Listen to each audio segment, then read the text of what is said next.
What up, guys? Well, this is it. I'm off to go finish the game and see, how my guys do in the final dungeon.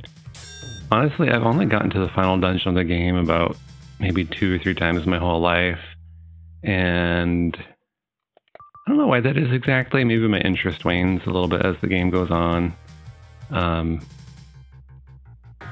Fighting enemies right now is actually kind of pointless, but it's also not too hard, so I'm just killing these guys as fast as I can. That giant has 63 hit points. I've not seen that before. That's a ton of hit points.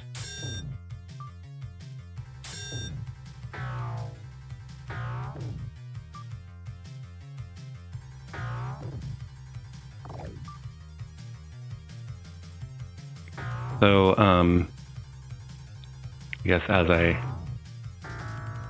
slowly make my way back toward the castle to unlock the next part of the story, tell you a little bit more about Hollow World. Pretty sure I mentioned it before, but so the idea is that the main basic D&D world, Mystara, is hollow. Technically, you could place the Hollow World inside of other worlds if you felt like it, but that's just kind of like an opening they left. It really only makes sense for it to be inside of Mystara, in my opinion, because most of the cultures in Hollow World are from Mystara. And so yeah, the inside of the world is hollow. There's a sun, a red sun, blazing in the middle of what should be the core of the earth. It never sets. The world basically, like the horizon, is like, what's the word? Concave. It's like a bowl. And then there are also like floating continents and islands and stuff. And then I think the implication is, since this is like a museum world, like the immortals take the... Okay, cut straight east now. The immortals take the cultures they want to preserve. I think they're kept somewhat separate. I guess the idea would be, so they don't want them influencing each other, messing each other up. So the reason we're kind of stuck in this valley is because our culture is supposed to get preserved here. This game's got a couple oddities though. Like the culture, like our culture in this game is just very generic. So why, what is so special about our culture that the immortals would set us aside? Saving us from the goblins. Notice there's already problems with the castle.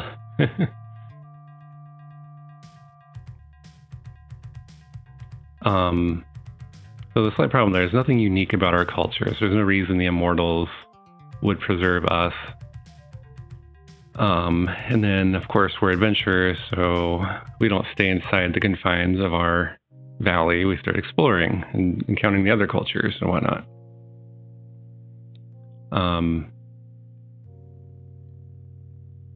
Music's different too. That's cool. So yeah, if you did not stock up on your equipment before you finished the volcano dungeon, that's it. You're not getting your equipment anymore. You're only going to be able to find stuff that you loot off of bodies and stuff. The Duke beat me and left me for dead. I had just enough healing potion to survive, but not enough to stop the pain. The people all went mad. They destroyed the city and fled into the forest. I was wrong about time travel. We are inside a huge zoo that houses lost civilizations of our previous world. I translated the Ascan runes and have discovered the valley we inhabit has an ancient being called a burrower beneath it that drives all life forms crazy. Since you have traveled outside the valley, you have remained sane. Our only hope is to destroy it. To do so, you must cross the river and travel north, follow the northern wall east, then go south to the swamps. There you'll find the caverns of the evil elves. Take this scroll and read it when you find the burrower. It will summon the immortal Ka, who will destroy the beast. Yeah, and see, right there, again, feels like we came up against a deadline. we had no hint. Well, I mean, the people were going mad over time. We had the hint that something was off, right? But this immortal Ka stuff and the burrower stuff like kind of comes out of left field. Okay, now if I remember right, there's a grave we can go into. Yeah? And I think it's a shortcut over to where we need to go, because otherwise it's a really long overland journey.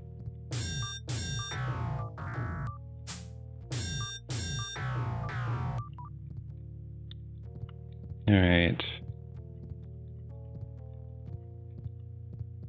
Secret door. Tiger beetles.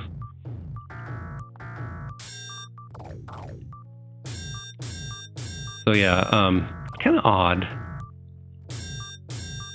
The immortals placed this in this valley. There's a trap. Interesting. But then there's a burrower in this valley, and the burrower makes us all insane. Like, well, okay, good job, immortals. But maybe they're just too busy to, you know, pay attention to the civilization they just rescued. I don't know. Couple oddities. But yeah, the pacing seems a little off. Or it's just like the sudden reveal. Like, oh, this is what's going on.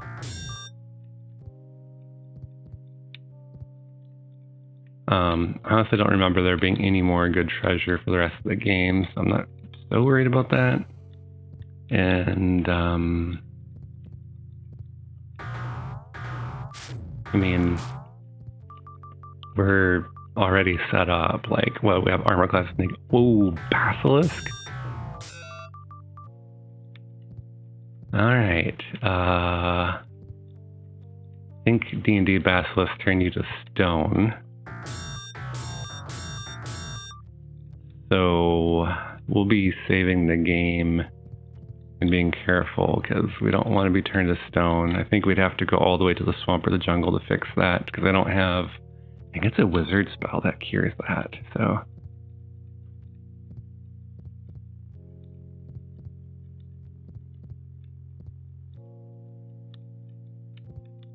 So weird. What? I don't know if I knew about this cave as a kid. I don't remember a lot of this. But this is supposed to be a shortcut over to the Shadow Elf cave. Pile of gems and jewelry. Okay, well, doesn't do anything at this point.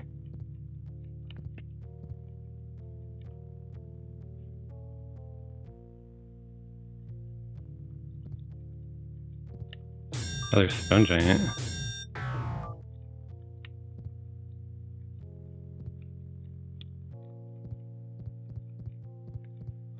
So, I didn't have a lot of adventures for basic D&D. I mean, I had the basics like B2, and eventually I started collecting the whole gamut. Like, there was a B series, there's a, I think it was the X series was for the expert level. Okay. I mean, this is cool and everything, but I don't need treasure. I did have this adventure that I loved, and it was called The Bestiary of Dragons and Giants, I think. And each adventure showcased like a different giant or dragon from basic D&D, and then it kind of like went up through levels. Okay. I am not finding the way.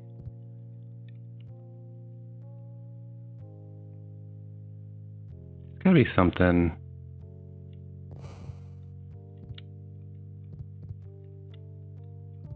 We'll go back over here. I think my favorite adventure from that whole book was there was a black dragon mother who got called away to a dragon convention because, you know, dragons have conventions.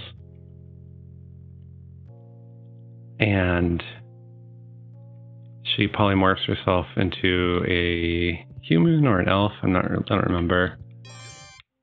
And she basically talks the players into guarding her eggs while she goes off to this dragon convention. There's gotta be something in this room, hasn't there? What happened? Yes. Okay, I found a secret door.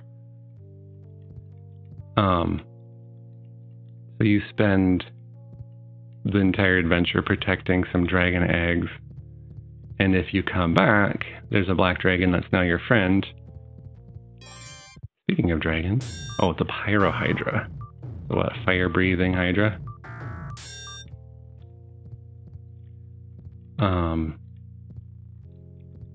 So yeah, you get a black dragon as a friend because you protected her eggs. Or if she comes back and her eggs are ruined, she just comes and slaughters the group. And there was weird stuff too. Like, I always got confused, like, how the players were supposed to win. Like, I always, as a kid, I mean, and I played D&D as a kid, I wasn't maybe the best at it. There, I found our way over. Okay, so we get over to the swamp, and then the Shadow Elf caves are right over here. So that little dungeon foray was theoretically to help us save time getting over to the Shadow Elf cave. By the way, there are black dragons that appear over here. If you want to hunt dragons for gold earlier in the game than the red dragons in the volcano. But I was not all that interested in that. Anyway, you're protecting these black dragon eggs. And one of the encounters was with a purple worm.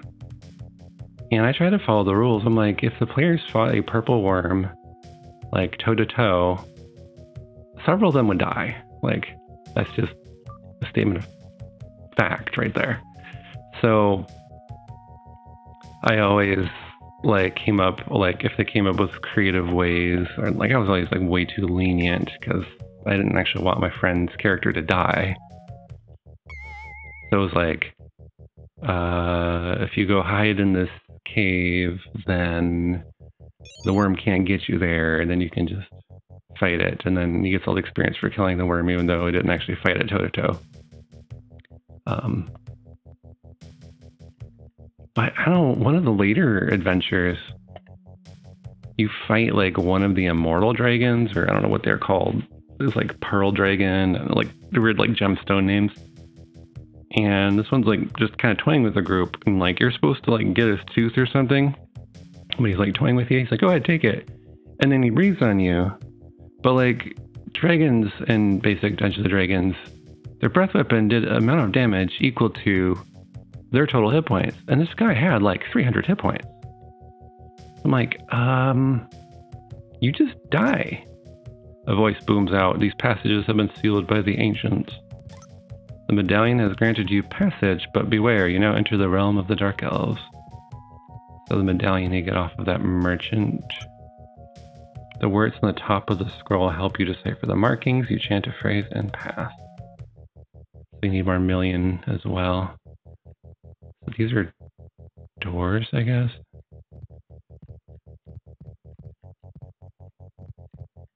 I lost my train of thought. What do we got here? Another flap sail. I don't know what flap sails are, but they look like red dragons from a distance, so it's kind of creepy.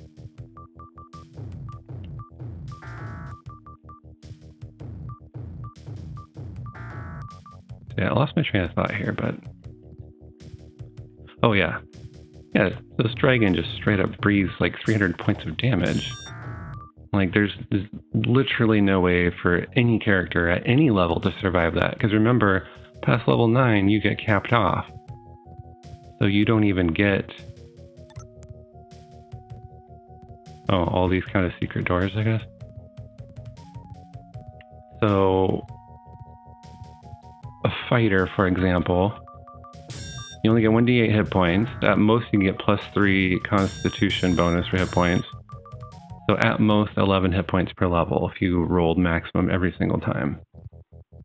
So 9 times 11 is 99 hit points. And then every level past that, it's only 2 hit points, no matter how much. Yeah.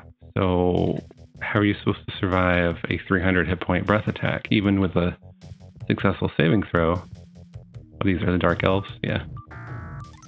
So they're called shadow elves in this world.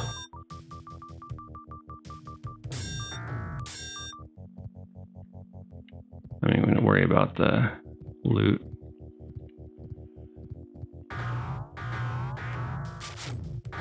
But yeah, there's literally no way for you to survive, even taking half damage in a successful saving throw. And you don't have any, like, special abilities like in 5th edition where it's like... What was that, Elf Mage, I think?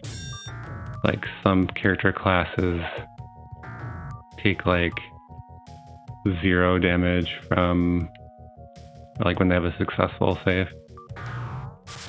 Okay, we're through the caves and into the dungeon area.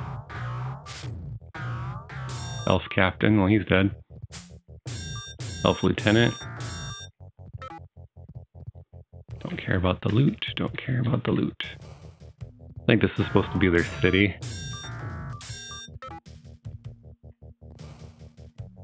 I actually don't really know much about the lore of the Shadow Elves in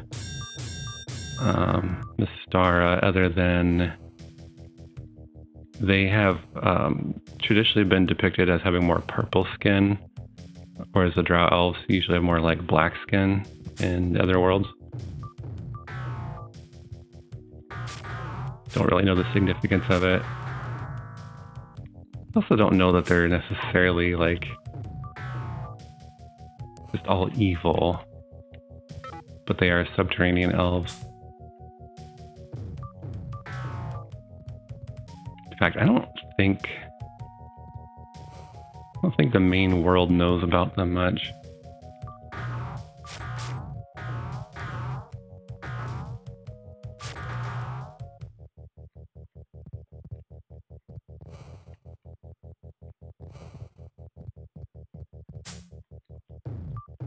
The single warrior. You're brave, I'll give you that much.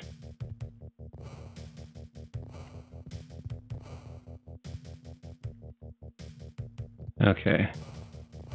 I need to look at the map so I can just get an idea of what this place looks like. Yeah. So it's more set up like a settlement, like people actually live here. Whereas, you know, when we were making our way through the pyramid, it was like elf magic user.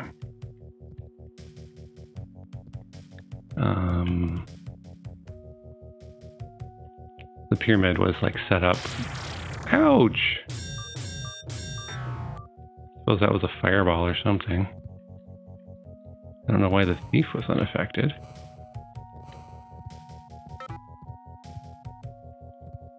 Stairs. Whoa. Okay. Like, yeah, definitely this is like a city. So I just made my way to the top of a building or something.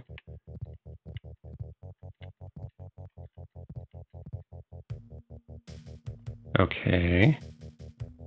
I'm in a new cave. I think I'm pretty close to the end of the game. Is this, oh, that Ifrit. Ifriti. They should be pretty strong, so it might be a good use for my entangle spell. Of course, could have just shot him a bunch.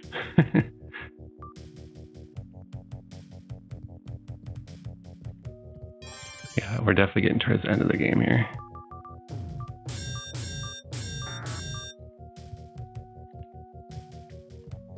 I don't know what it is, but I love stories where, and like monsters that should be bad guys turn out to be not bad, or they can turn into your ally. Last video I was talking about my 3 Heroes campaign set in the Grand Duchy of Karamikos, and how the first enemy they fought was this like necromancer dude. So in the original Keep in the Borderlands, there's a Medusa that's being kept captive, and it's just a total trap, like very player hostile. Like, oh, it's a beautiful woman, but you can only see her from the chest down. And then you go in the room to rescue her, and it's like, haha, it was actually a chimera. That's cool.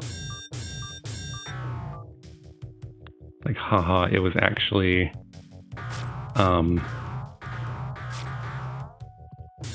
fire giant. It was actually a Medusa, and you get turned to stone. Haha, you fell for it. You thought it was a beautiful woman. Well, I took that encounter and level drainer. Must be getting near the end. I think the vampire is like one of the toughest enemies in here. I just mowed down. Ooh, what is that? Got a Medusa?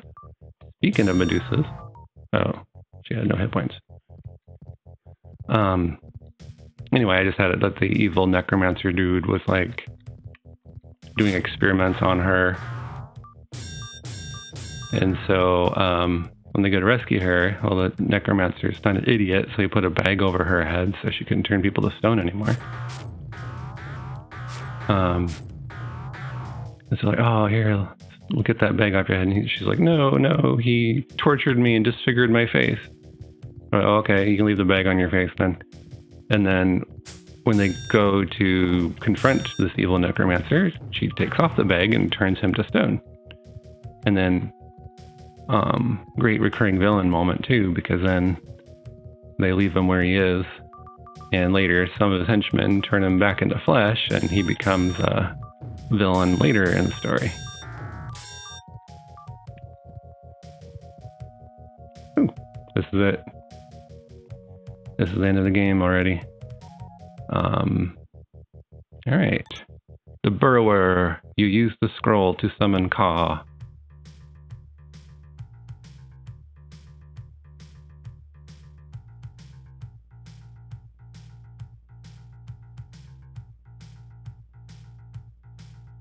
Like this cutscene.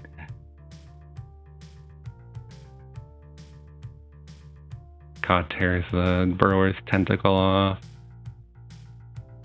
Stomps on it. You have done well, my children. I now know that these abominations still exist. It was this creature which poisoned the minds of your people. I have healed all who live. Return as heroes of your people, for I have told them of your achievements. What about the ones that died in the chaos? That's kind of sad.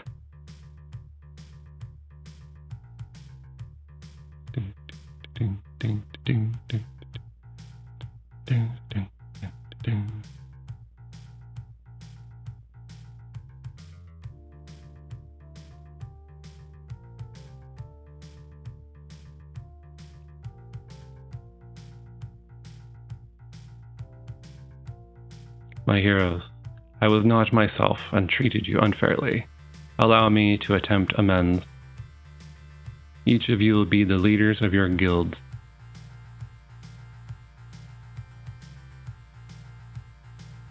We will rule this land together and try to make peace with our neighbors. Words cannot express my gratitude.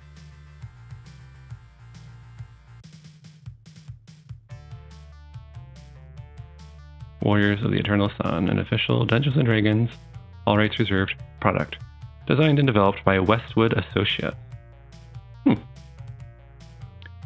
Designer Lewis Castle, additional design Mark Lindstrom, Ed Annunziata, Barry Marcotta, Trigate, Leroy Wing, Marco Herrera. That's interesting. These are all very Western sounding names. I'm curious. Frank Lepacki. Isn't that the guy that did the Red Alert music? That makes a lot of sense, doesn't it? Okay, why did I stop scrolling? Okay, that was weird. Manual clue bookmark.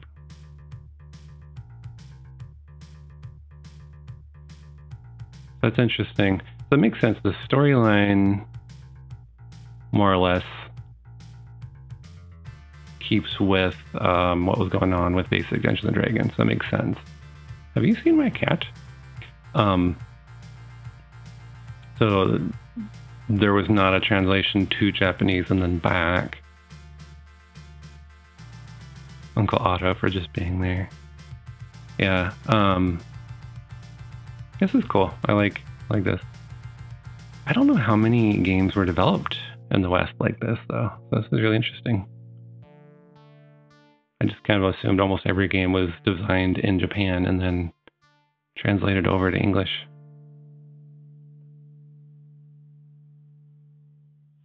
All right, is that it? Yep. All right, write these attributes down for future products. See, I always looked forward to a new product. I seriously was like, oh, yes. And then that never happened. That did not happen, unfortunately. But yes, these are my characters. And that starts over again, so that's it. And hope you enjoyed that. Sum it up again real quick. Awesome atmosphere. Cutscenes were cool. Music was great. Very frustrated with some of the mechanics they implemented, especially the ones that nerfed the player's ability to hit. I think that was a miss. It's just very, I keep using the term, but player hostile. I don't like it. I don't like the fact that they made you miss more often than you should.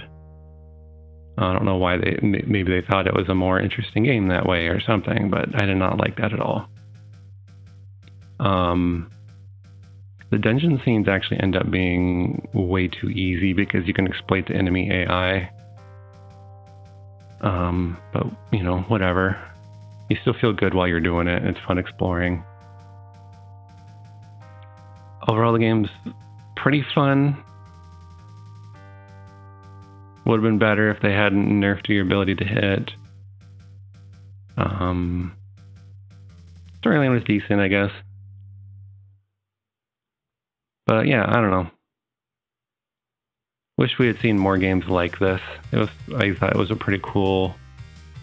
And like, oh my gosh, the graphics are so good.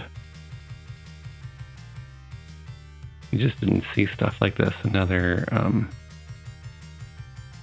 earlier games. Of course, Super Nintendo's coming out this time, and Super Nintendo had some pretty good graphics too. But yeah, anyway, I'm just rambling at this point, so I'll sign off now, and I'll see you guys in the next one.